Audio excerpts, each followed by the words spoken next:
Welcome, everyone. You ready to start? Yep. We are going to have a conversation. So we're going to spend some time with an amazing group of young people from different countries and different backgrounds. And I'm going to apologize right at the outset because I'll be sitting here a lot, so my back will be too. So if you want to move, feel free. Otherwise, you could just throw, you could do whatever you want. This will be a casual, informal conversation. And I really hope, in fact, I would even go so far as I implore all of us to move a little bit from the head to the heart for this conversation. It's really easy to kind of default to the cognitive. And I really hope, given the stories and the journeys of this group of young people, that we can kind of move to a heart conversation. There's plenty of head stuff that will come from it. But let us try to together enter that space. One of my favorite quotes is from Eric Hoffer. Some of you may know him. He was a longshoreman turned philosopher in the 60s. And he said, in times of change, the learners inherit the earth, while the learned find themselves beautifully equipped to deal with a world that no longer exists. So my hope is that we can be learners together here. While we all bring, there's so much collective experience and knowledge gathered in this room. This is a group of people whose lives are dedicated to making the world a better place and bringing light into dark places and bringing hope where hope is limited. And so let us, in addition to our collective experience, let us kind of speak individually about our own journeys. I'd like us, this is going to be a dialogue throughout. It's not going to be presentations. There are no slides. This is not talking about organizations and how we do our work, although there may be some of that. It's really going to be about people's journeys. And as you noted, probably the very title of this session is Young People, the New Superheroes of Social Innovation. I'm not sure they're actually new. Young people have been social innovators for a long time. But this story today, these stories, are about the how of that from a personal point of view. Where, when you've come through darkness in your life, or you've come through a really hard set of experiences, and you find a way through that, what propels you? Every one of these young people have turned their adversity into something that is helping other young people. They are inspiring other young people.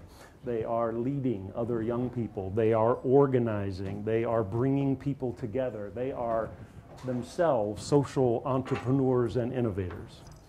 And so if there is a, welcome everyone. Hello, Soraya. You know, the last group in actually has to come up and I'll start with a premise for this session. And the premise that I'd like you just to reflect on throughout the entire conversation is, what would it mean to your organization, to your policies, to your programs, your initiatives, in your family, in your friendships, in your investment portfolios, in your grant-making portfolio, whatever world you come from, what would it mean if we actually believed the rhetoric that young people are not problems to be solved, but they themselves are problem solvers?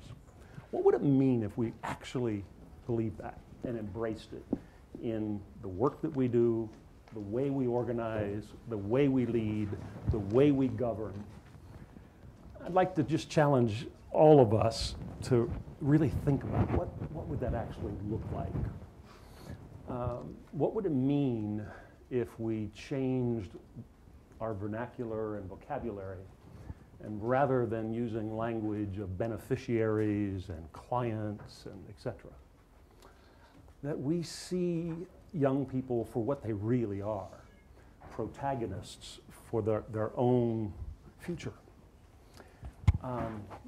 So if there's an idea to put on the table right at the beginning, and we'll circle back at the end, but I really would like you to think about it, note on it, what would it mean if we did that? Cell phones goes without saying, please. Social media, please reach out, engage. I guess there's a place to continue the conversation. Where is that, Bridget? After this session, there are places to continue the conversation with our great panelists and with each other. And I would also want to say right up front, a big thank you to you, Bridget, for your helping to organize this, plan this, and many things. So with that, I would say one more thing before we introduce this illustrious group of people.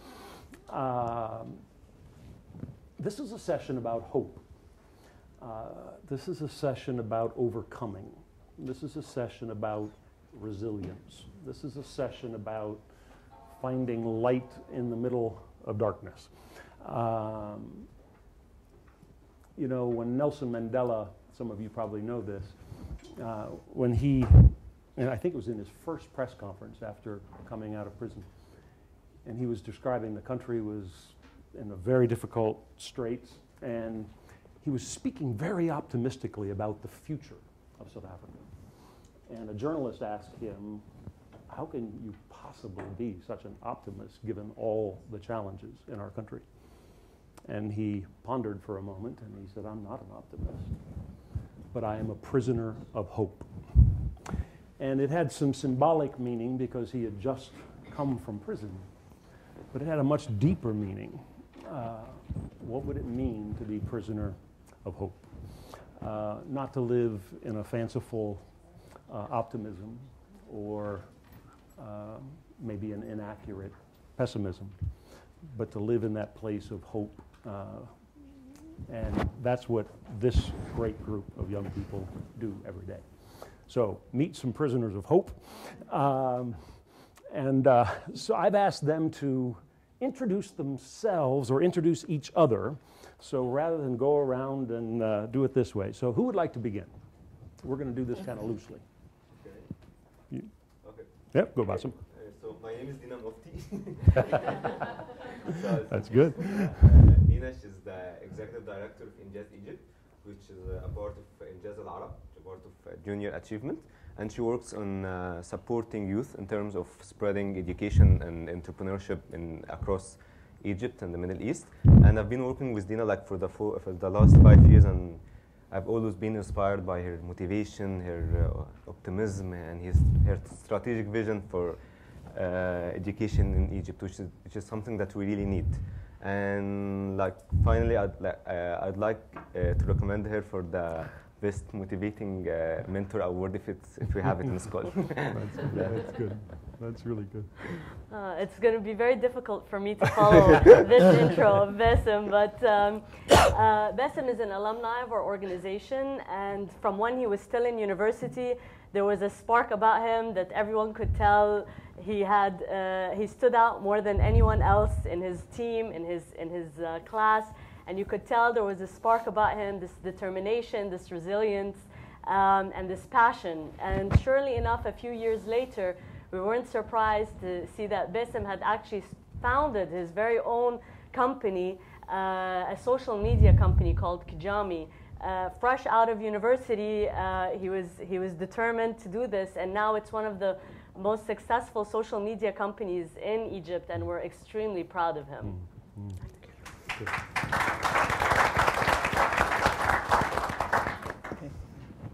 So I'm here to introduce Eileen. She's Eileen.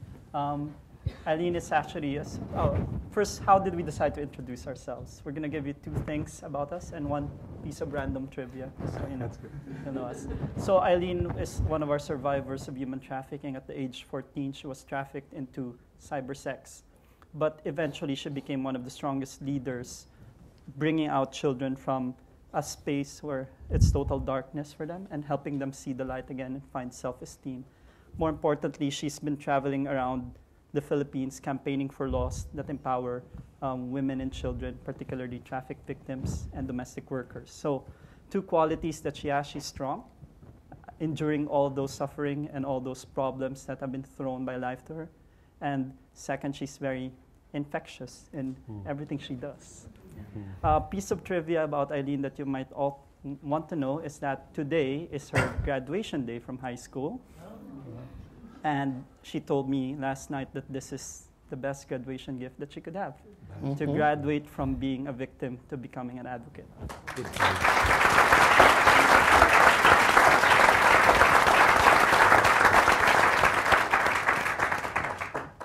So I will be the one to introduce to you. By the way, good afternoon to everyone. I will introduce to you Kuya Kip, as I call him, and he is a curious person because he was born in prison, and he stayed there for 4 years. And sorry, he stayed there for 4 years, and he was not even exposed to things like cars, buildings, and until now he's still curious to everything. And for so many circumstances that led to him in trouble, and he is a rebellious person because he didn't easily accept as what they are, and he thinks out of the box, and that's why he was even involved in organizing youth and that organized youth are rebellious also as he. And lastly, he is at one point he is number 1 in the world in 2 different Facebook games.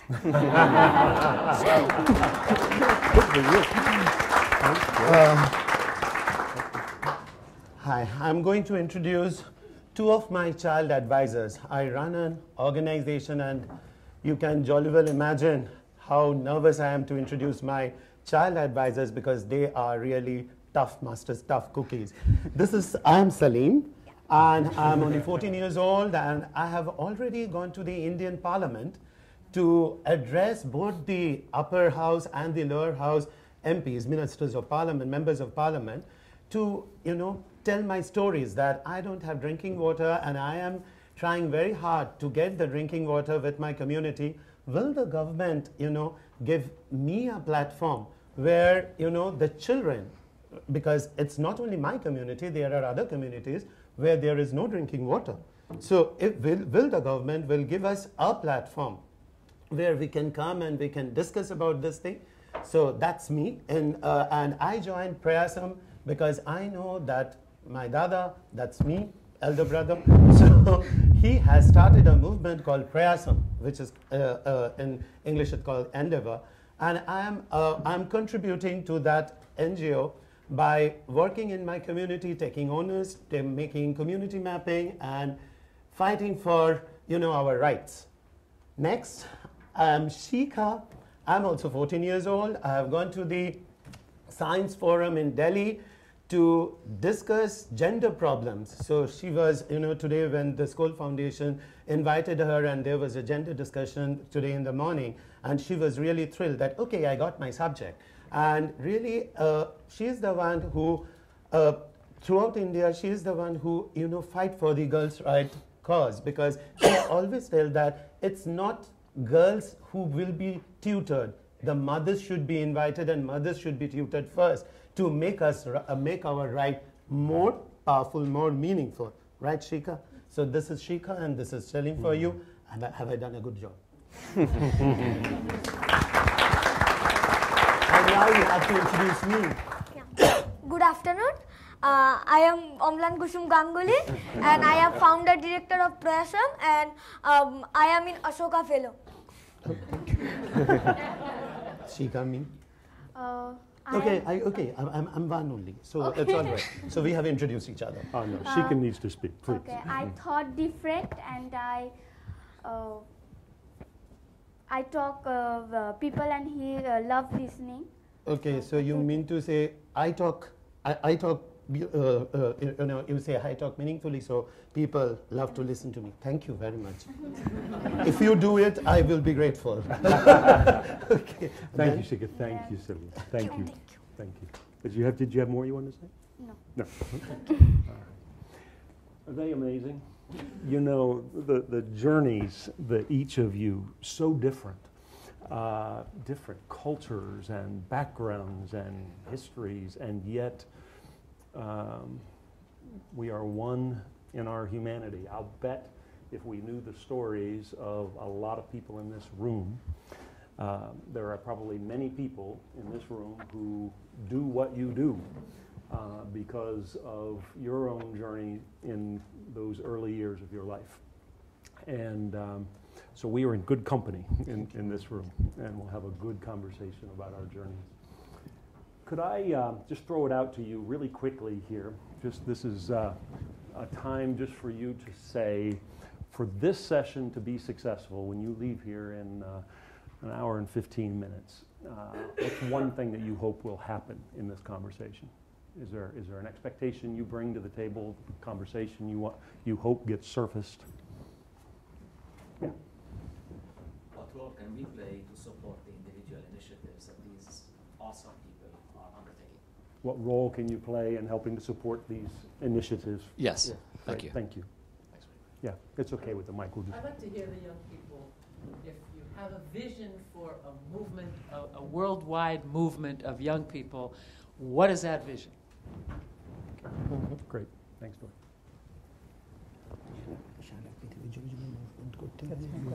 I think it's practical ways in how we turn ideas and dreams into action. How do we make something happen? Great. We have right down here, and then we'll go over here, and then come up here. I'd like to hear from the young people what challenges you think you face because of your youth, and what role you think adults can play in helping you achieve some of your goals. Great. We'll do just a couple more, right over here. There. If there was one thing you had to tell mom and dad to do differently or think differently, what would it be? We got a couple up here, and then we'll What would be your advice to young people from privileged backgrounds and what they should do differently? One right up in the back here. Firstly, I want to hug you, and secondly, if you as kids and as youth have an idea, what do you need to make that idea come to life? I want to hear non-traditional answers like not money or mentorship, but what else? What else do you need? That's great. That's great. Anybody on the edge of your seat? You want to make sure yours gets out there? Okay, right over here, and then we'll call it. Well, I would like also to hear from other youth, maybe not in the panel, especially for those who are not really experienced the same vulnerabilities and abuse. What are their perspective? How can they help the children who are unfortunate and suffering in the world? Yeah, thank you. Thank you for that. And this will be interactive, so anytime throughout this conversation, it's a conversation. So thanks for getting those initial thoughts out and ideas and expectations out.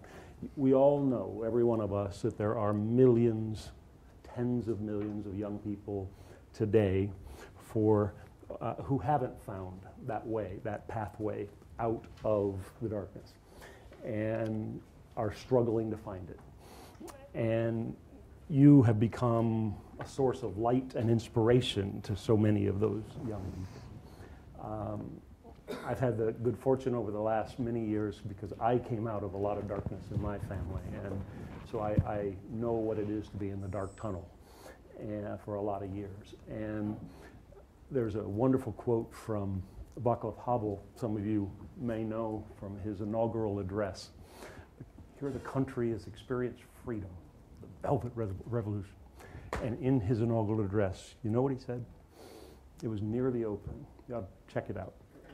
He said, of all the things he could have said to plant the flag and to inspire, he said, today we enter a long, dark tunnel, but we have seen the light. Mm-hmm. I think that's powerful because he called it what it was, that he knew there was going to be a long, dark road ahead, hard, tough choices, some pain. But there was a light at the end of that tunnel. He had a glimpse of the light.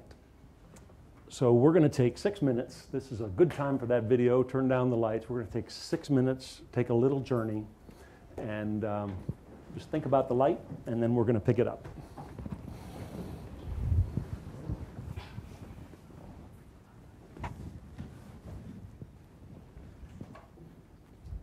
Somewhere in a refugee camp, a little boy stares at me.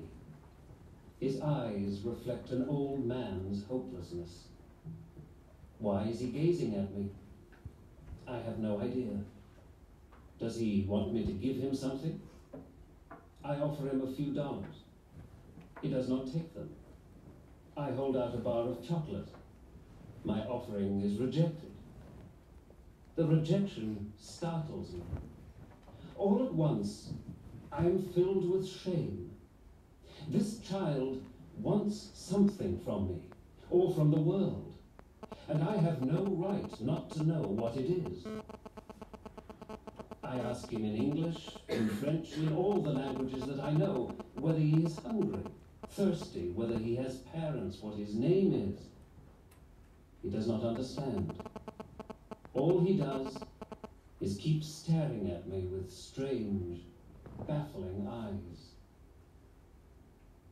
Was he intent on telling me that he expected nothing from me, from us?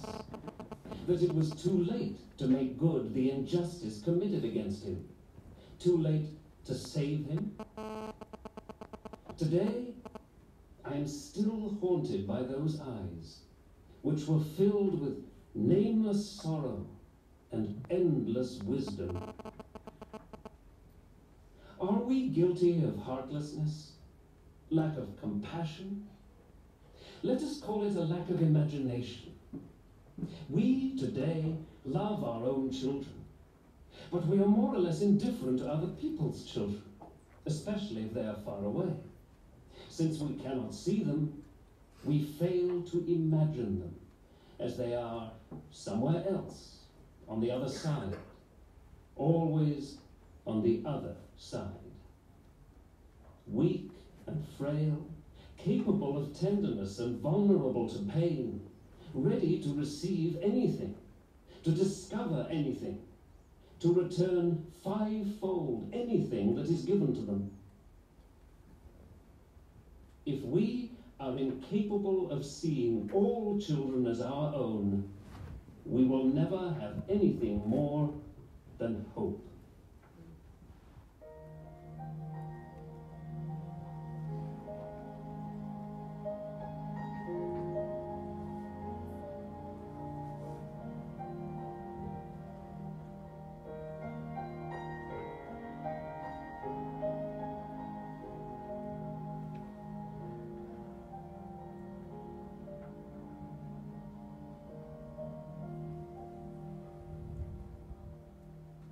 Message of this moment is so clear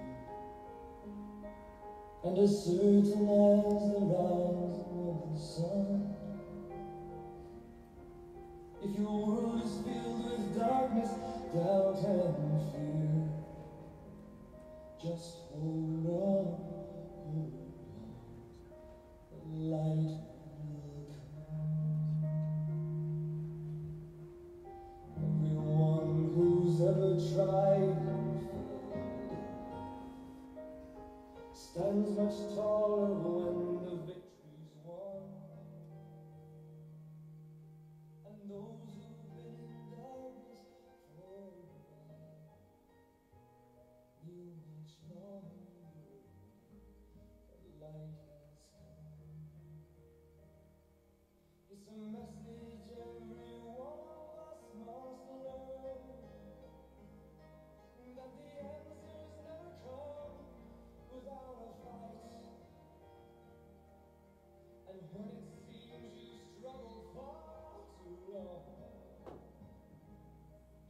And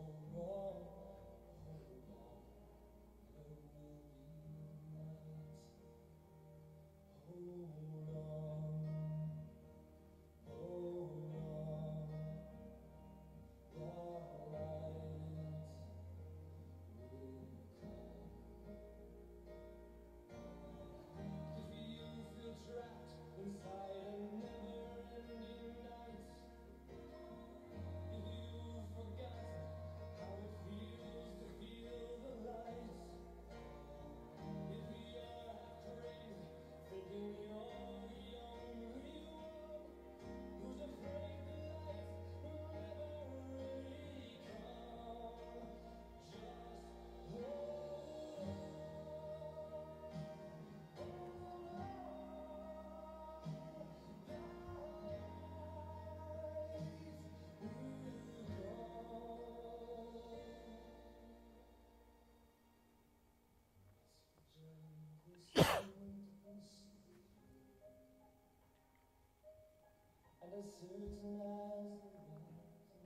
of the sun, if your world is filled with darkness, doubt and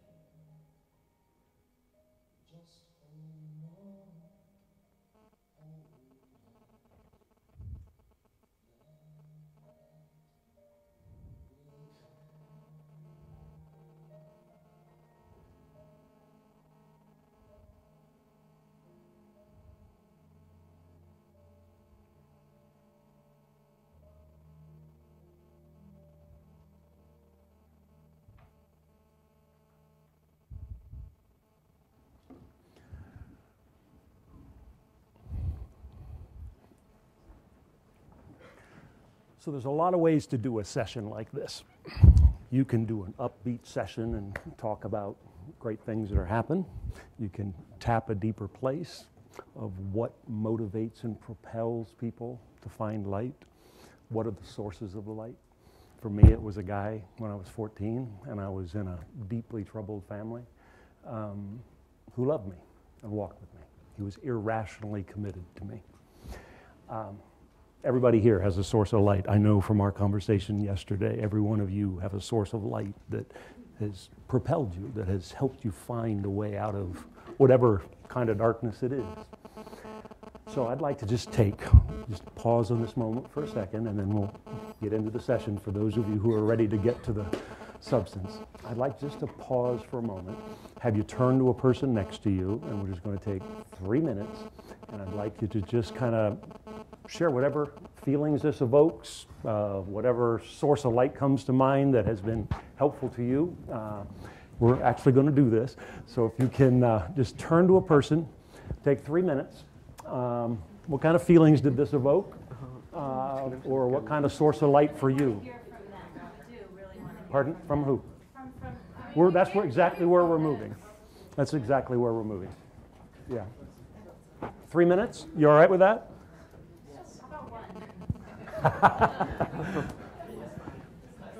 If you okay with this? Yeah. All right. Just this will be easy. Just share with your neighbor what feelings did this evoke, and we're going to move here. Can you guys go ahead and please. কি source থেকে তোমার এই যে এটা তুমি যেটা বুঝতে পারছো আগে ঠিক করে তুমি ঠিক করে একদম ঠিক হচ্ছে বুঝতে পারছো একদম ঠিক হচ্ছে তুমি আমি বাংলায় বলবো বুঝতে পারছো যে যেটা পাচ্ছ তুমি বলো I'm going to turn to you and just have you talk about source of light in your life. So we're going to transition right to you. Source of light that has kind of make sense?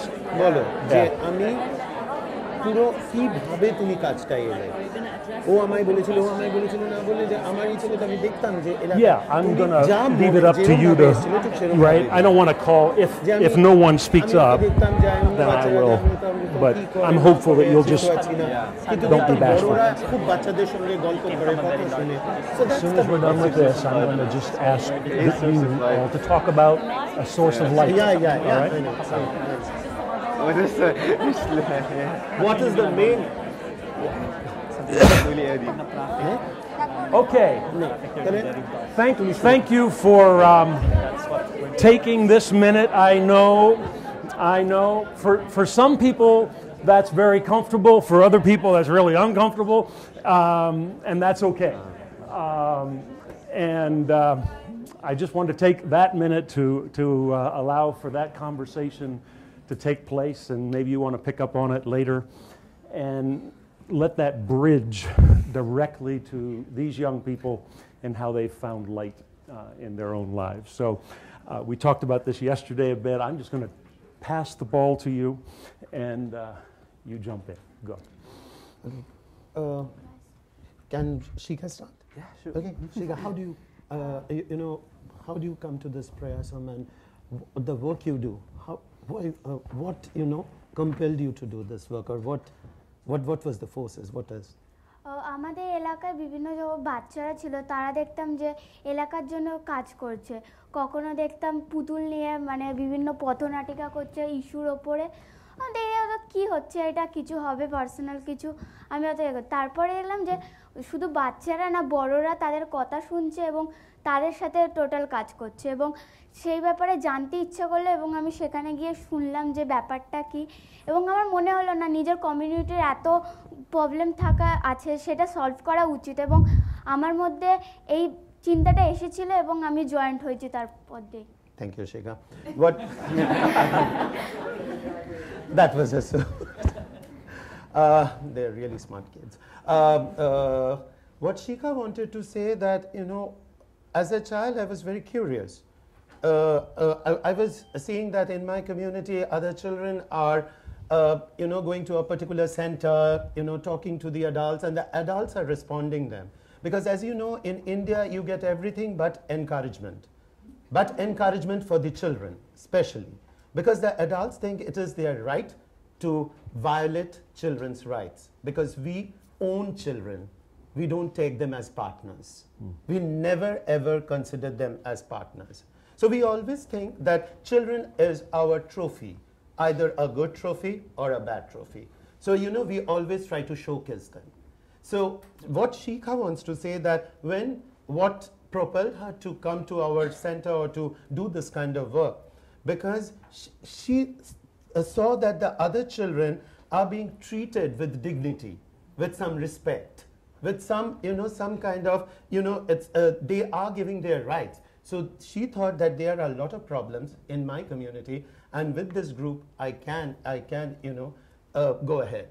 So that's the main. You saw it as a way that you could actually involve in the center and do something good for their community. Good. Thank you, Shika. Thank you, Shika. Anything you want to add to that? To make it add, Corbin? No, she would ask. Okay. Somebody else? It's my turn.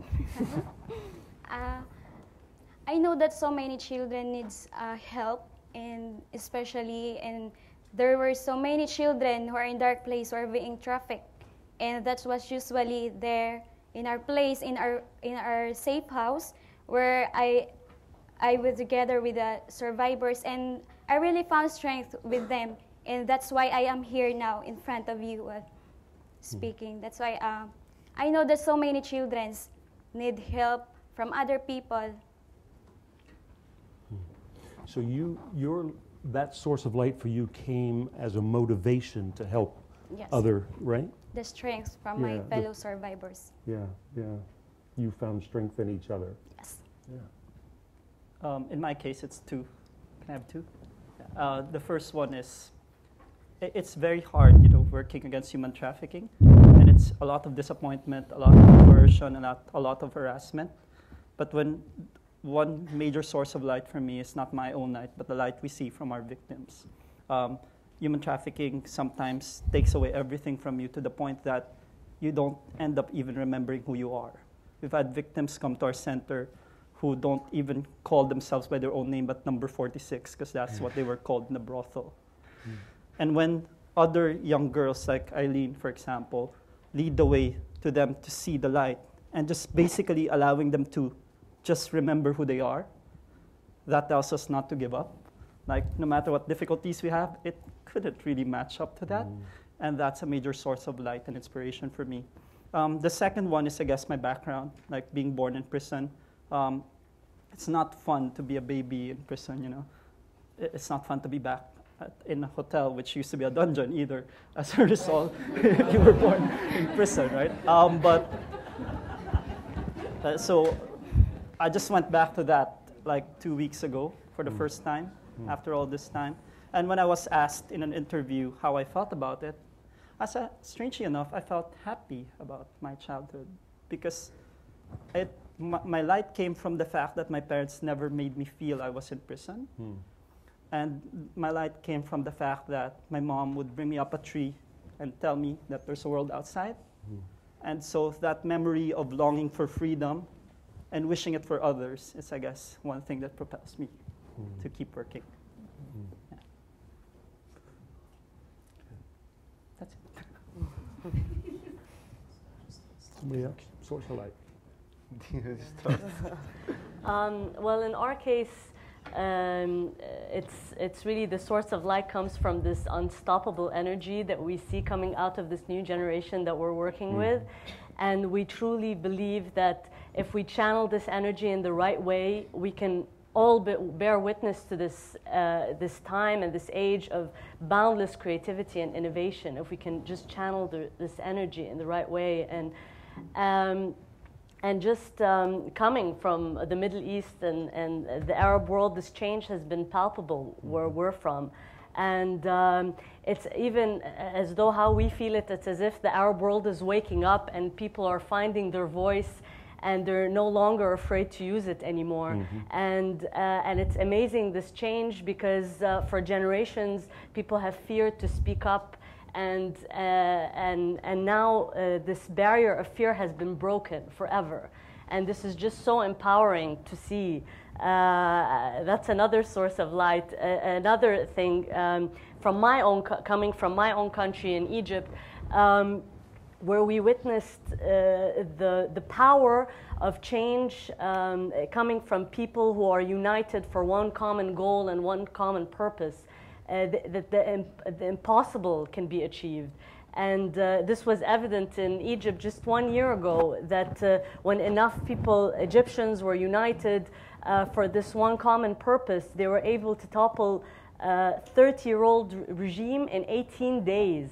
And so for us now, we feel like the impossible is nothing because we have achieved the impossible, so to speak. And the trigger behind this was a young generation that was sidelined politically and economically perceived as more of a burden than an asset.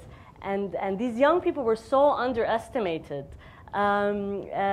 because they will be heard and they will stand at nothing to be heard. And what we have to realize is young people today are far more educated and informed than their parents' generation or grandparents' generation ever were. They are empowered via the internet, and they are connected via social media. And they are not burdened by this culture of fear. In fact, it's the injustice of it that drives them and pushes them forward. And that's why really there is no more suitable title than young people as the superheroes, because they are the generation changing our world. Perfect. That's a perfect setup.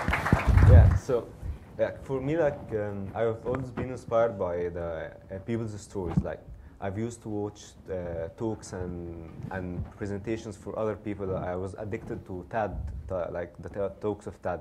And I became very jealous, like, why don't we have in Egypt this kind of platform? Why don't we have this kind of community of sharing ideas and sharing this kind of inspiration? And from now and then I committed myself, like I have to do this kind of platform. I have to focus on how to connect people, how to share their ideas, and how to share their inspiration, because I was personally getting affected by this. That's why I started like to build the TEDx platform community in Egypt. And now I like it's very growing. I'm become very pleased and happy. Like people start to understand this culture, and people start to understand like, yes, we have this kind of Egyptians, we have this kind of ideas, and that's why I feel very satisfied and pleased like when I see like one Egyptian getting affected by an idea. So I think this is my source of inspiration. That's good. That's good. Can I explain? When I first visited a slum called Rishi Aurobindo Colony, it was inhabited by 9,000 people. They were living over a dumping ground full of toxic things and all that. And I approached the adults as my upbringing was that, okay, you first talk to the adults. So I first went to the adults and say that, you know, you can change your own scenario. So, and the adults completely shunned me and say that we have no time to listen to all this because we know nothing will happen and only some external agency can come and can do something. They were there. They're not this generation, but their senior generation was there, and they came to me and said that, can you work with us? I said, yeah, why not? So we started working together, and within 2-3 years, that dumping ground now has been turned into a playground, and they did it, not us. The young people, and there came the inspiration that I have to work with them because I was also learning every day because they are my educators. Every day they teach me that how to behave, how to be more patient with the children because adults, they are so busy, they are so full of themselves, they don't listen to children. So I'm sorry for all the adults, but it's true because we don't care what they are saying. They have their own mechanism, and they did it. They talked. They made a community mapping. They did everything, and they even talked to the local councillors. And they relented, and they, now they have a big playground where they can play soccer. So it was not there previously, and who did it? The children.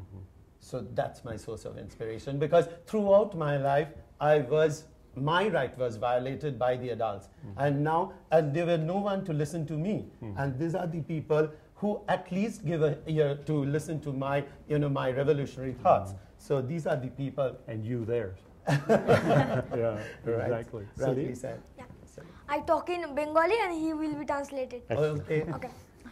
আমার যেটা মনে হয় মানে প্রথমে আমাদের এলাকায় যখন আমি কাজ করলাম এক দুজনকে দেখে আমার মনে হতো যে কেউ তো শুনছে না অন্তত যেই জায়গাটায় শুনছে ওই জায়গাটায় আমি যাই এবং তারা শুনলেই আমার কাছে অনেক মানে কেন আমি সুযোগটা ছাড়বো কেন আমার কাছে হচ্ছে এটাই কথা যে কেউ শুনছে না যখন এখানে যখন শুনছে আমি এখানেই আসি Okay. What he wants to say that in my community nobody listens to us.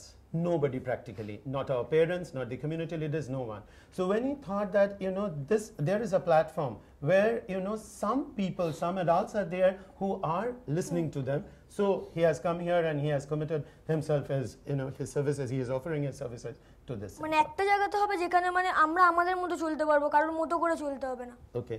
There will be one place where, there at least a platform where we have our opinions. There will be someone who will listen to our opinions. Our participation will be, accepted. Yeah, that's good. Thank you, Sunil. I'm sorry. Yeah, please.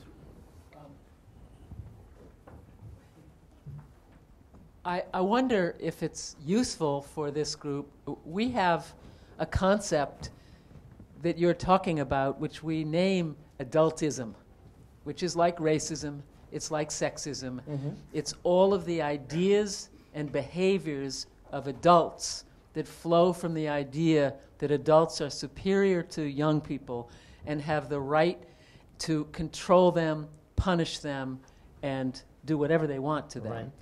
And that's a systematic, international ism that I think it may be useful to name and to unite around making sure that every institution that we touch has systematically reversed that so that the young people are being respected and listened to and given power over these institutions that affect them. Thank you, ma'am. Thank you. That is very much necessary, particularly in the Indian context. Thank you. Yeah. Thanks, Dorothy. So talk a little bit about, and then I want to put it back to you I know there's a lot of questions that you'd like to get on the table. So if you could several of you, just talk about what you, again, focusing more on your own individual journey, what have you learned about yourself as you have spoken in Parliament, as you have led other young people, each of you have become leaders and inspirers and catalysts, and what have you learned about yourself as you have gone through this?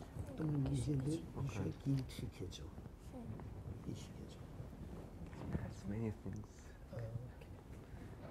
Let's just start. What did you learn about yourself? Toughest question to ask people. First is that I guess that there are many preconceived notions about who you are, especially coming from adults. Like, I don't want to generalize all adults. Some adults are very open-minded about young people. The first thing that you will learn as a young person is that your premise that you have a lot of time, it's not true. You eventually run out of that time. Right. So you really have to start them young, right? That's the first realization I've gotten along the way. Like, first you're a child advocate speaking about child rights. Then after you reach 18, you're like, okay, now I'm a youth advocate. Because that's another mistake that young people typically have. They think that they have all the time in the world, right? Which could be an asset and could be a fault as well. And I learned the hard way that you don't really have all the time in the world. The second one is that as a young person, you will have to accept your limitations. And it's not just about the biases which are inherent in a lot of societies, but even structural stuff. Like, it's very hard to organize a nonprofit if you're a child. In almost all developing countries, you will not be legally recognized. So at parts, as you go along, you start getting disillusioned about, okay, my grand view of changing the world as a young person may not necessarily materialize. So that's something you have to wrestle with as a young person as well. So I think that that's something I've discovered along the way, which is like where to find good people, a good environment where my idealism will not die. And I think that you have to have a system and group of people who will support you in that endeavor of making sure that, you still strive for the perfect world that you want, even though. That's great. Good. Thank you. Thank you. Who else wants to speak into this? What have you learned about yourself? Okay, for me, I've learned for the last 5 years of working and developing this community for the TEDx or starting up my company. I've learned it's not that let's say if you have this vision, if you have this objective, and you have your plan very organized, and you know what you're going for, it's very easy to go for it. It's not that hard. So change it can happen. It's not that difficult. And we have witnessed that in the Arab Revolution. Like we were fighting against those guys, and we believed that they'll never go, and it happened. Change happening, and the world is changing now. And for me, it's the most important thing. If I have this objective, I believe that I can do this, no matter how it is. So a belief that it's possible. I think what I have learned that in order to earn respect, you should respect the children. So that's the main thing I have learned, that treat them equally. Don't push them back that they are the future citizens. They are the citizens of today. And so treat them equally. That's the first learning I have learned. And the main thing is take their participation. Because I can just give you an anecdote that in India or in my country, I see that whenever a television set is brought into your house, never ever the children is being they are being consulted that whether it is necessary for the house. And then when they do badly in their exams, their parents starts beating them. how funny it is. Because never ever they are that, do we need the television? It's always me. It's always the adults.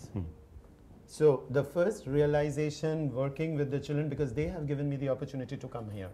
So the first realization is to understand them and to respect them. And to Dorothy's point about adultism, and to that earlier point about seeing young people as problem solvers, not problem. Right. All of that kind of fits, very doesn't right. it? Yeah. Yeah. Please. I think my in the end yung I learned what you learned about yourself. I learned from myself is how to mingle with other people, especially children, and the way how they can voice out or their opinions, and we can think of a solution for that problems. They will reach to us, and I learned that I have to accept failures, because failures and difficulties is the way to success. Yeah. Big learning. Yeah. Failure is okay. It's a pillar of success. Part of the process, isn't it? Yeah, that's a big deal. Salim. I think আমি যেটা শিখেছি সেটা হচ্ছে মানে শিখেছি বলতে গেলে অনেক কিছু বাচ্চাদের রাইটস সম্বন্ধে কি করা উচিত না করা উচিত, কিন্তু এখন মানে যেটা করেছি প্রত্যেকের ভেতরে, আমাদের টিম মেম্বারের ভেতরে মানে আমরা একটা জেদ ঢোকাতে পেরেছি যে যা এতদিন হয়ে গেছে, মানে ওরা এখন চেঞ্জ মেকার্স, যে এতদিন যা হয়ে গেছে ওটাকেই মানিয়ে নিতে হবে এমন কোনো ব্যাপার নেই, যে ওইটাকে চেঞ্জ করতে হবে। Okay. Previously there were some kind of complacency that, you know, whoever we are living in slums, so we have to be, you know, lead like a slum dweller. We should abuse, we should be, you know, very dirty and all that. But now there is a zeal, there is a passion, there is a commitment from all of us that we will be in a better shape of life. That's the main thing. And be a change maker. Be a change maker. Yeah. Thank you, sir. That's good. That's good. Sheikha. Let's open it up here, please. These children are problem solvers, and I'd love to hear kind of a specific thing of a problem that you see in the world in which you work, the work that you do as social innovators, and share with us a problem and how you've approached it, because I think we actually can learn from you. So whatever scale it is, even if it's an everyday issue, something that you've faced and how you've approached it, so we can hear how you learn from you. We can learn from you. Somebody want to address that? Okay, like for me, like I have this challenge that we don't have this kind of community between the local social enterprises or social entrepreneurs and the international ones. So, like when I have this discussion with my personal friends, like living in London or living in US or whatever, they're facing many problems that are totally different than ours. But they have many experience in this field or this kind of field. And I've touched this in TEDx, like we have the TEDx Egypt, we have TEDx like in everywhere.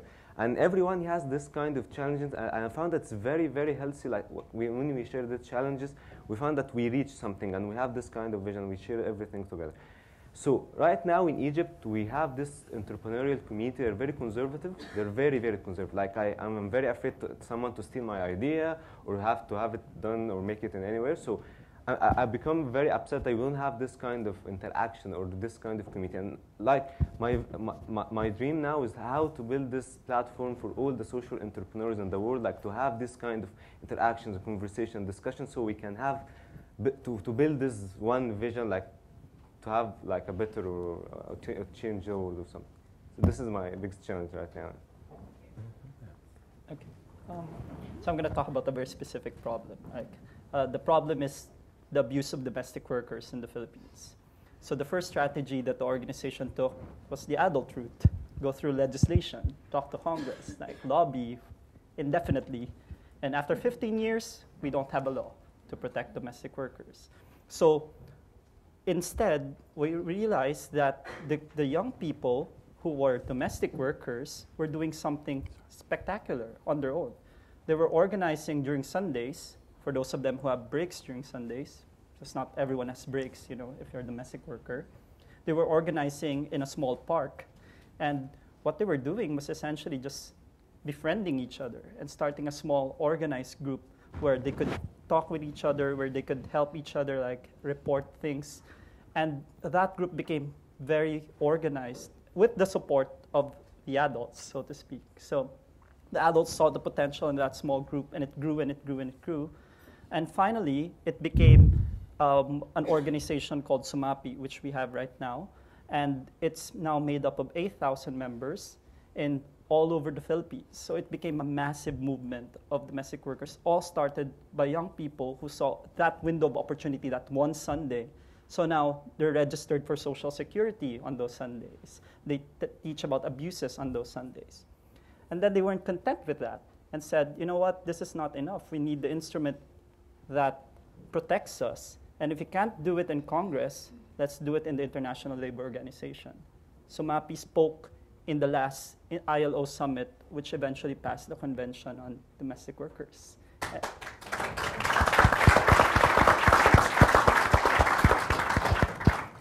So and Eileen is the vice president of SUMAPI. So she's the vice president of SUMAPI. The biggest challenge that we face in India is to acceptance them as the change agents, children as change agents, because child rights is a myth over there. It's really a myth because nobody cares. The government doesn't care. It's just doing tokenism. That, you know, though they have ratified the Child Rights Convention, they haven't given that much of credence to the children because till today there is no lobbying for the children. Just recently there is a Child Rights Commission that's coming up, but it's a far dream. So that's the main challenge, that, you know, they have different layers. First they have to convince their parents, then they have to convince their community, then again their local authority, then to the national authority. So it's a hard task. So we are trying. That's why I said in 1996 I started a movement, not a NGO or something like that. It's called Prayasam. Thank you. Speak into that. Well, I'm wondering. I know some of the work that you do, and I wonder if Salim and Shika can share some of the approaches you've taken on polio vaccination, maybe, and share that story a little bit with this group. Okay. তোমাদের polio নিয়ে যে সমস্যাগুলো হয়েছিল সেগুলো নিয়ে যদি একটু polio নিয়ে যে সমস্যাগুলো হয়েছিল যে ফার্স্টে কিছুদিন আমরা লক্ষ্য করেছিলাম যে ধরো পোলিও সানডে চলে গেল, তারপরে প্রত্যেকটার বাড়িতে বাড়িতে তারাই যায় এবং যেই ঘরে হয়তো পোলিও খায়নি অথচ দেখছে ঘর বন্ধ, সেই ঘরেও পেশেন্ট বলে লিখে চলে যায়। তো এইটা একটা থাকে না যে পোলিও খায়নি অথচ তারা দেখাচ্ছে যে সবাই পোলিও পেয়েছে। তো এইটা একটা কি হয় যে ভাই বোন যারা আছে তাদের একটা ক্ষতি হচ্ছে এবং এলাকায় দেখাচ্ছে যে সরকারকে যে এলাকায় সবাই পোলিও পাচ্ছে কিন্তু অর্ধেকজন পাচ্ছে না। তো আমরা কি করলাম যে সবাই মিলে একদিন র্যালি করে বেরোলাম যে সানডেতে পোলিও দেয়, পোলিও খাওয়ানো হয়। তো আমরা স্যাটারডে গিয়ে একটা র্যালি করলাম যে এই প্লেসে খাওয়ানো হবে, এই টাইমে খাওয়ানো হবে এবং সবাই যাতে যায়। এবং শুধু তাই না, যেদিনকার সানডে পোলিও ডেট থাকে সেদিনকার আমরা প্রত্যেকটা বাড়িতে গিয়ে বাচ্চাদের কালেক্ট করতাম, কারণ হয়তো তাদের কেউ আছে যে ফ্রি থাকে সারাক্ষণ ঘরে থাকে, আবার কেউ আছে যে কাজও করে, তাদের বাচ্চা একা থাকে, তো তাদেরকে আমরা নিয়ে যেতাম এবং এটা খুব ভালো হয়েছে কারণ একদিন যেদিনকার বেরিয়েছিল ওই দিনকার তারা বলেছে যে 75 জন থেকে 100 জন হচ্ছে। তো এটা রেগুলার করলে খুব ভালো। Okay, did you get all that? Yeah, I did. It's incredible. It's difficult. What she's trying to say that the awareness level of the community people is so low that when the polio Sunday comes or the polio, there is a campaign from the government side that there will be this polio Sunday, but hardly anybody takes their children to the vaccination center. So what they do awareness campaigns, door-to-door campaigns to make the parents, aware that tomorrow there is a campaign, there is a vaccination point. So please go and make your child immunized. But hardly they do it. And they say that the awareness level is so low that, most of the parents, they get irritated because, they say nothing will happen. I didn't have polio at my childhood and see my limbs are okay. So what will happen? So to convince people that you need polio vaccination, it is a hard uphill task for them. But they are doing it in a very positive way, because what she finally said, that from 75 to 100 children they can, because the government people, they are so smart, they go door to door, and when the door is closed, they just give a tick that, okay, this child has been vaccinated, which actually they are not. So that's why they have made it a compulsory that when the polio vaccination day is announced, they go each and every household and make that parents, compelled to come to the polio vaccination center to have the polio. That's great. Thank you. Thank you. Thank you. Thank you. Somebody else? Yeah. I had a question. We watched a video that focused on young people as victims. We watched a video where you're supposed to feel sorry for some of the young people. How do you feel after you watch that video? As change makers, as young people, how do you feel after about the tone of that video? Can I answer? Yeah. There are two sides of the coin. If you see the victimized, they are the survivors. So you have to see, you have to take it as it is, because they are doing wonderful work, and in their life, in their community, there are people like this. But with their, they now understand that if they are a group, if they are organized, they can tackle these problems. Because nobody, that Salim says always that nobody listens to me, but if it is a group, then the government will listen. So we try to organize children as peer educators or peer leaders so that they can go and they can educate other children. And the group becomes more and more, and it becomes a movement. Then this story, this picture will become a positive picture, definitely. Other folks want to? Please. Just Bassem, because Egypt, the whole revolution was about unemployment. I mean, Egypt had 40% youth unemployment and 5 years of waiting for a university graduate to get their first job. And Bassem became a job creator, employing 12 university graduates. If you could share that experience, Bassem. Yeah. First of all, I'd like to say that we have a very serious problem in Egypt that people don't understand the culture of entrepreneurship. And thanks to Injaz and the other NGOs that they try as much as they can to introduce this culture and to let people know how you can start your own business, how to have this kind of skills, business skills to do that. And that's why I focused, or I started to focus on to work in social media and how to build this interaction between the community and mix and integrate between the community so we can communicate different messages with different style, not using that traditional marketing. And for me, I was really excited that after my graduation, immediately I choose to have this person to start my own company. And right now it's 10 months old, but it's doing very well in a very short time, thanks God. And so it happened to be in 10 months I have 12 employees, and we're moving moving the right track of introducing the culture of the social media in Egypt. So that's it. But again, I'd love to say that what we try to do, I think that the most important thing for Egypt right now, or for the Middle East, is to care about entrepreneurship, whether it's social entrepreneurship or business entrepreneurship, because this is the future for the Egyptians. This is the future for the Arab world. And that's why I focus and I care very much about working with Injaz and working with other NGOs to let the people know about that and to help them to reach it. And is there an openness among young people? An amazing openness. And I mean, I believe that within the next 5 years, with this quality of people, like my network and the other networks, I believe that people, they understand and they try to educate themselves. And I think Injaz is doing a great job in that, and try to get and reach as much as they can of different communities and different public sectors and different universities, just to let them know about that. And people start to know, and we have many and different initiatives in Egypt. We have many people who are building their own application, building their own platforms. And I believe that it's gonna take Egypt to the next step. And if I can just add one point, something that sometimes is a challenge that we face in our work in general, being in the past, when we started establishing our organization, just a few years out of university, and being a girl and being young wasn't the perfect mix when you're starting up starting to establish an organization in your country. So when you go to meet like officials or people in government who you need to take approvals from, they'll always be looking like, okay, is there someone older we can talk to maybe? So this is always a challenge we face personally.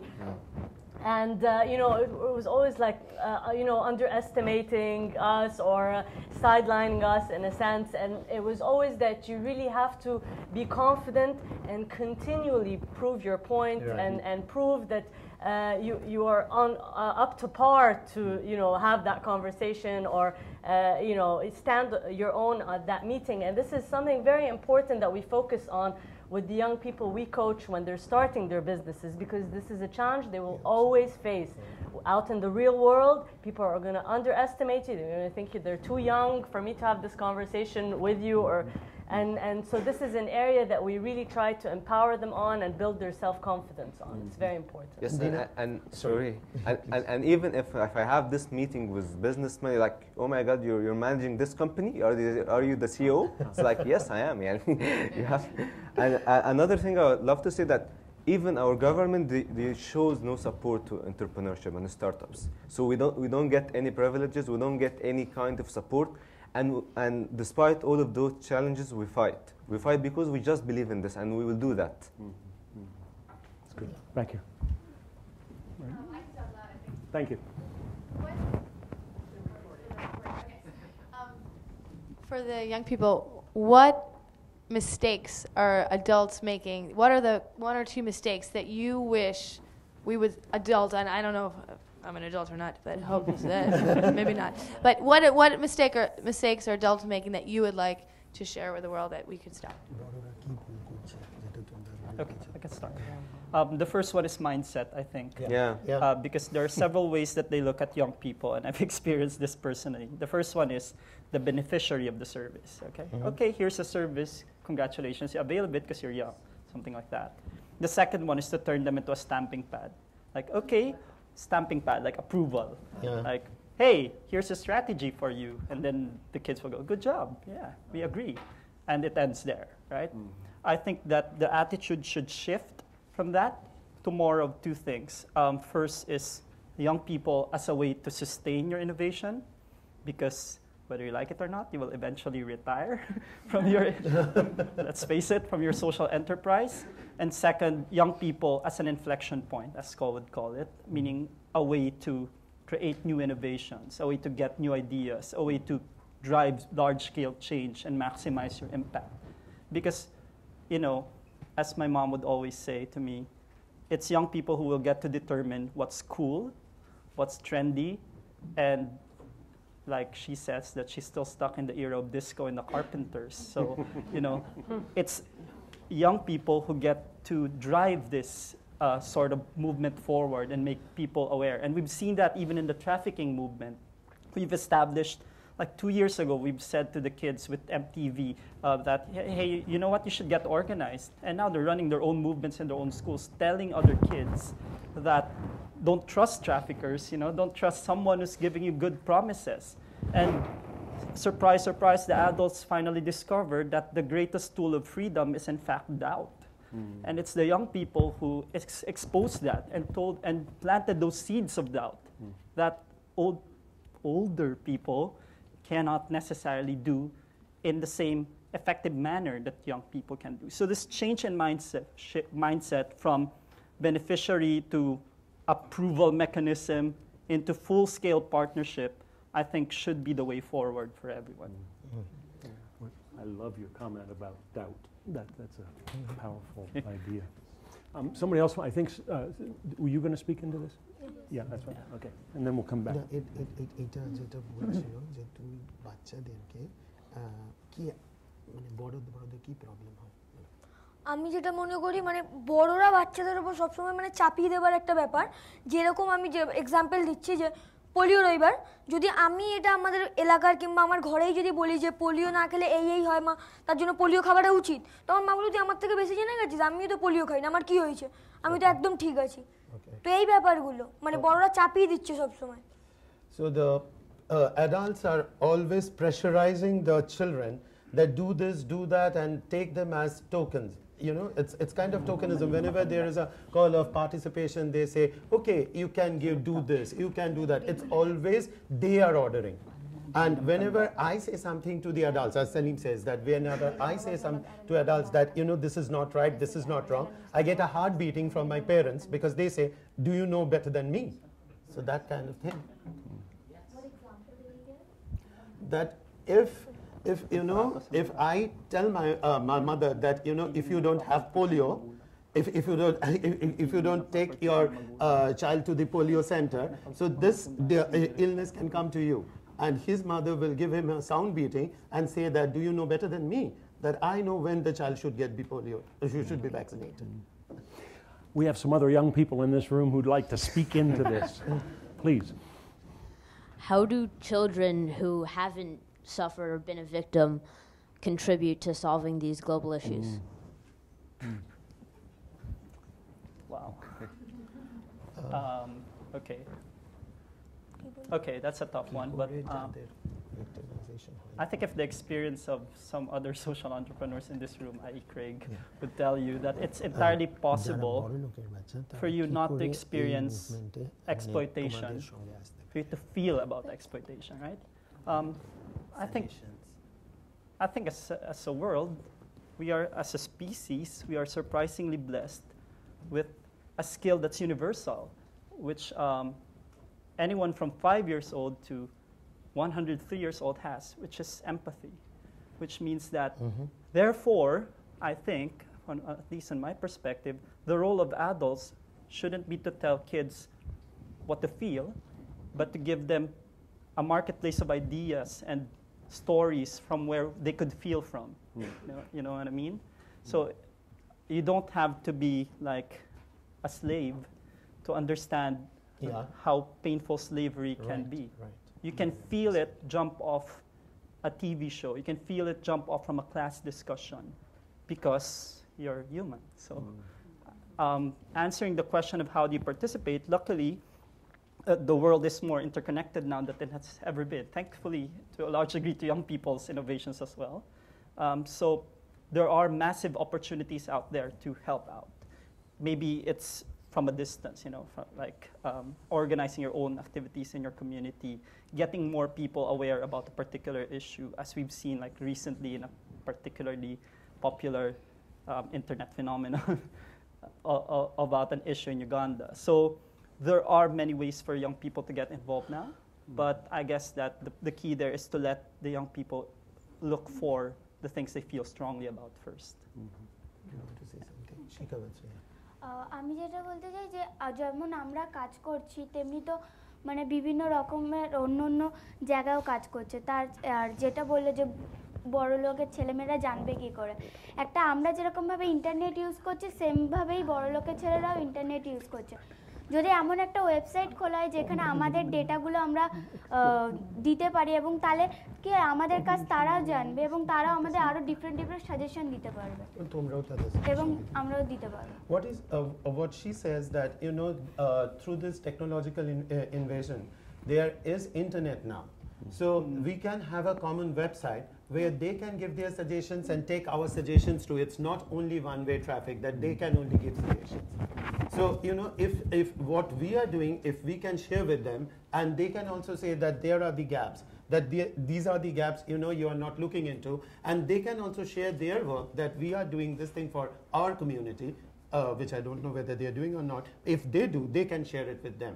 That's right, Shrika? Yes. Thank you.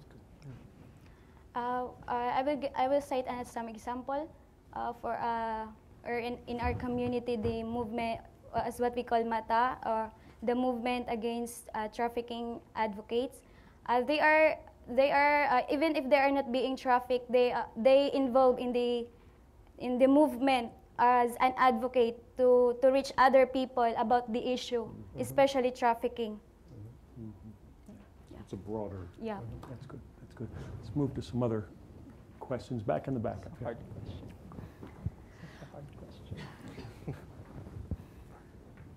I'm curious, one of the first, one of the first comments was around isms and adult isms. And I'm curious to hear kind of when the young people in the room have sort of experienced destructive behavior from youth, sort of thinking about youthism, and what are some examples of when you've sort of had to combat, challenging or destructive behavior with your peers?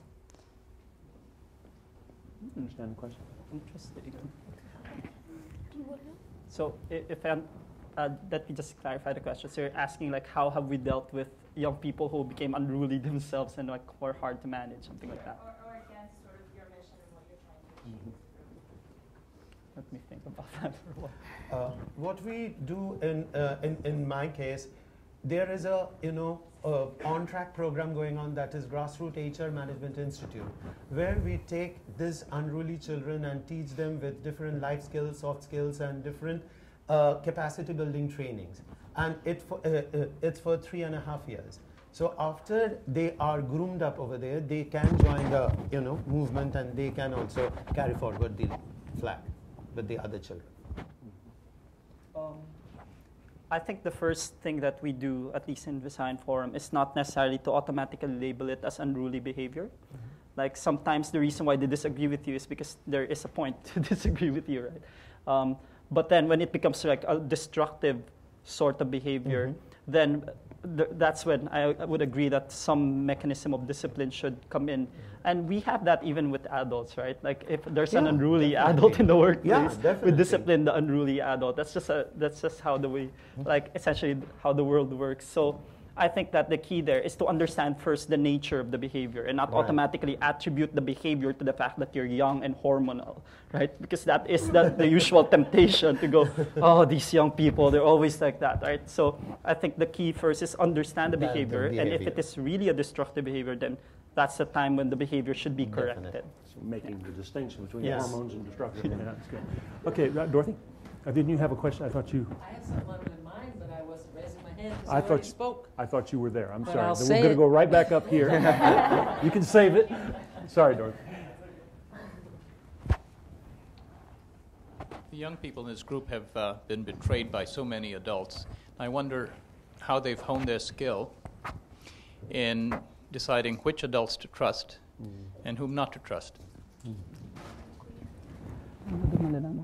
That comes with the life skill training. We say that when we say that back touch, good touch, on all those things. So their decision making and problem solving skills also being trained up. So they at a certain point of time they have to take their own decision. And whatever decision they take, we have to see that whether he or she felt that's good for them. So to your point, I'd love to hear from the two of you. Okay. How do you decide which adults to trust? How do you decide? তোমরা বোঝো যে কোন বড়কে তোমরা বিশ্বাস করবে? বড়কে বিশ্বাস করব বলতে মানে আমি প্রথমে ভাবি যে তার সাথে প্রথমে থাকা দরকার। যেমনি আমি যখন প্রয়াসমে এসেছিলাম তখনই মানে এমন হয়ে যায়নি যে তারা আমার সাথে খারাপ বিহেভিয়ার দিচ্ছে কি আমি ওকে খারাপ বিহেভিয়ার দেবো। তো ফার্স্ট থেকেছি ব্যাপারটা, থাকার পরে আমি বুঝেছি যে আমাকে যখন আমার রাইট সম্বন্ধে বোঝাচ্ছে নিশ্চয়ই কিছু জানে এবং আমাকে কিছু শেখানোর জন্য কিছু বোঝানোর জন্য এসছে। Okay, what he's trying to say that in order to, it's like a marriage relationship. He says that if you want to trust an adult, you have to stay with the adult at least for a certain period of time. You have to be with him or her. So to understand that man or woman completely. So if I feel there is an instinct in me, if I feel that this man is going in or this woman is going in the right direction, I can trust him or her because some of his words, you say, right? Some of his or her words or the way he behaves with me, I can gauge very well that this is the person I can trust completely, and this is the person because I have also my instinct. So time is part of it, and instinct is part of it. Shika, what about for you? আমার যেটা মনে হয় যে আমি যাকে বিশ্বাস করব, কারণ যখন রাইটের সম্বন্ধে আমাদের বলে এবং ধরো আমরা যেহেতু ছোটোবেলা দিয়ে আমরা ভাবি বড় মানেই সব সম্মান তাকে দাও, আর আমাদের যে ছোট তাকে মারা যায়। কিন্তু আমরা ওখানে যখন রাইটসে তখন এইটা বলে যে যদি আমরা কিছু ভুল করি আমাদের বলবে, এবং এইটা নিয়ে যে আমাদের ভুল আছে, কারণ তোমরা কিছু বলবে না, কিন্তু তোমাদের কথা বলার অধিকার আছে।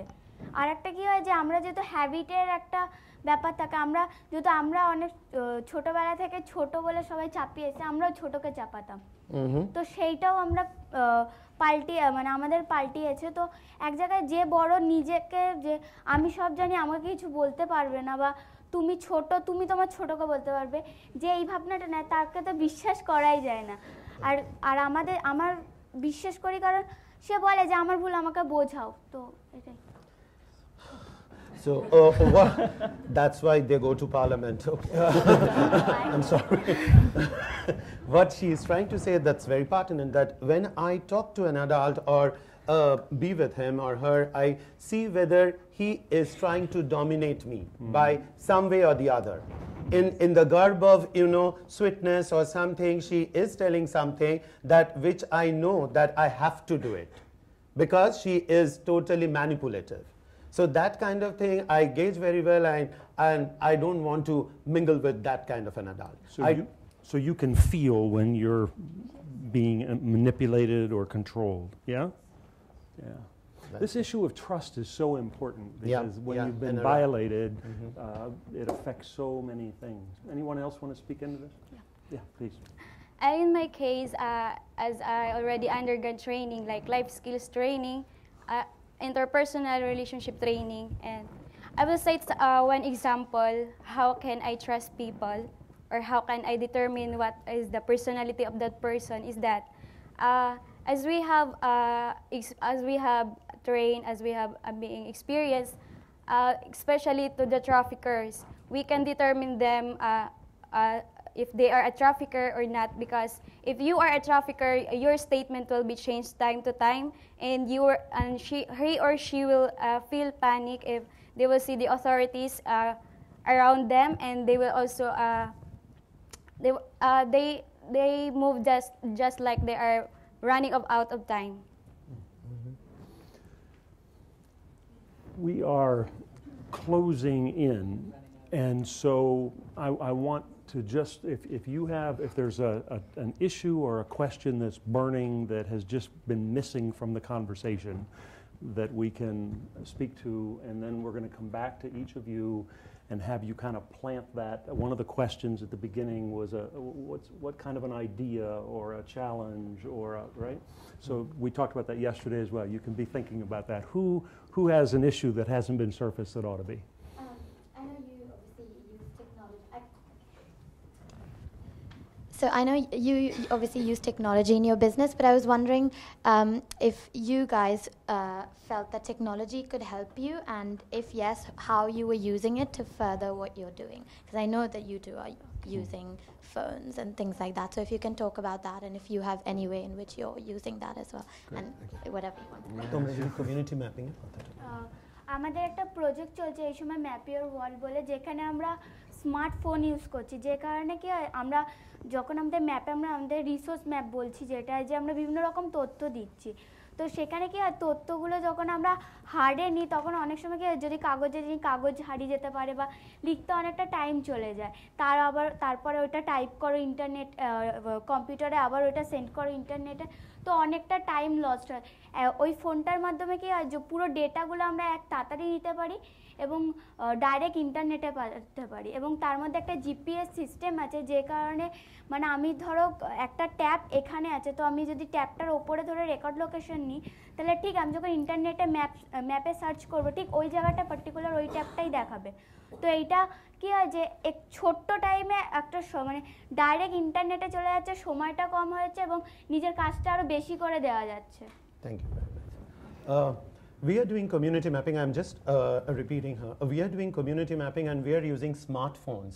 And so that, where is a tap in the community, we are just holding the telephone over that, mobile over the smartphone over that, and that picture of the tap goes directly to GPS. Yeah. And this way, we are, because if we do it on a hard paper, and they get lost, or sometimes there are some problems with the data.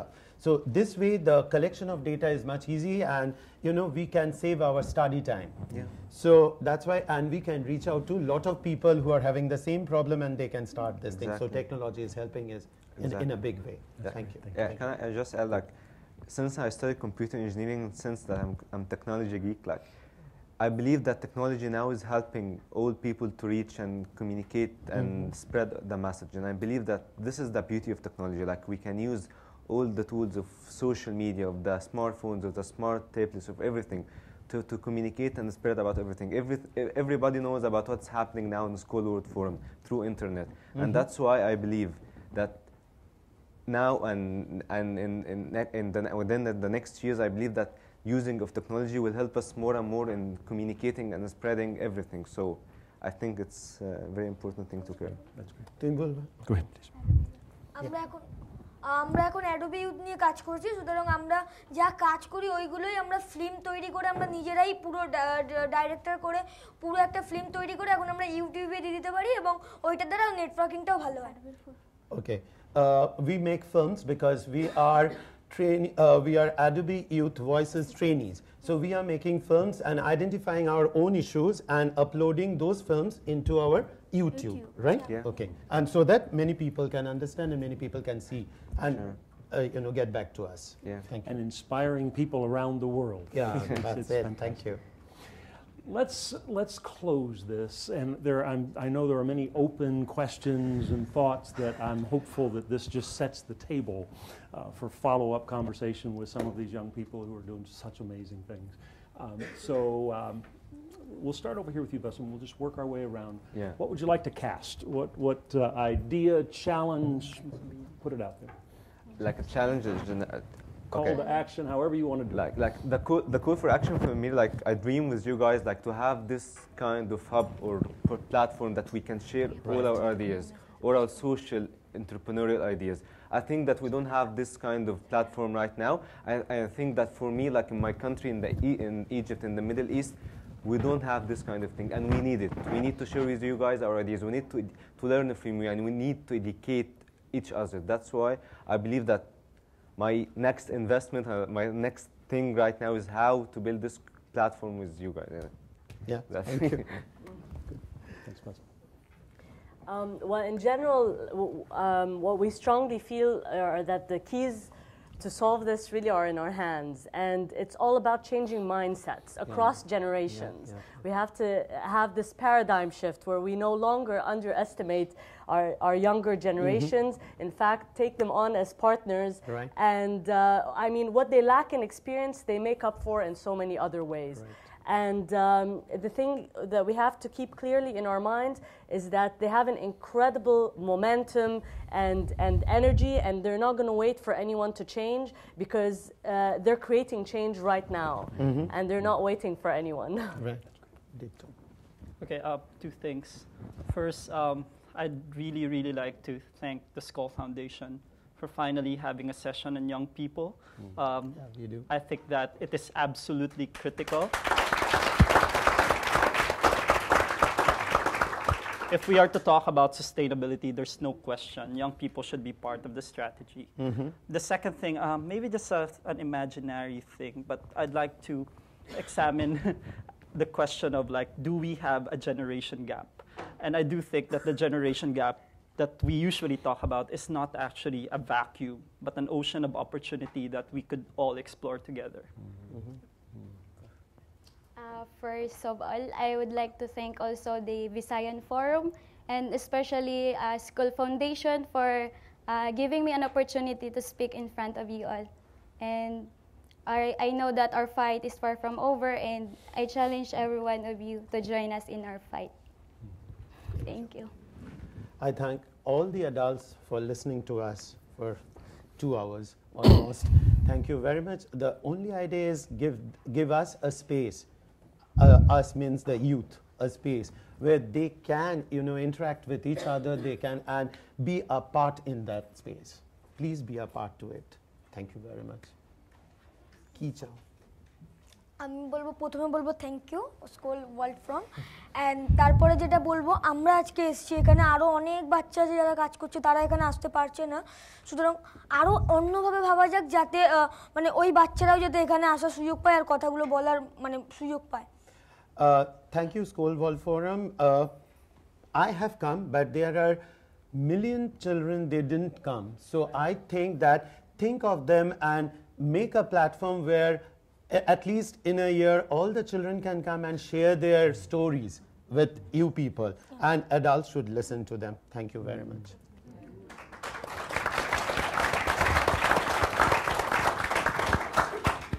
Thank you, Skoll. Thank you, Stanford, and everyone.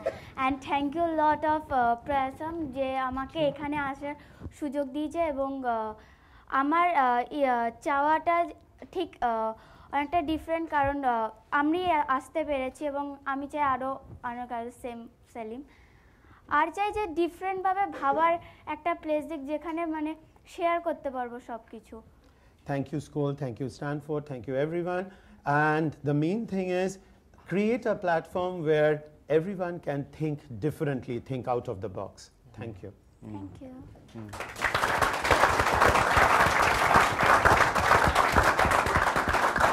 Could we please, thank you.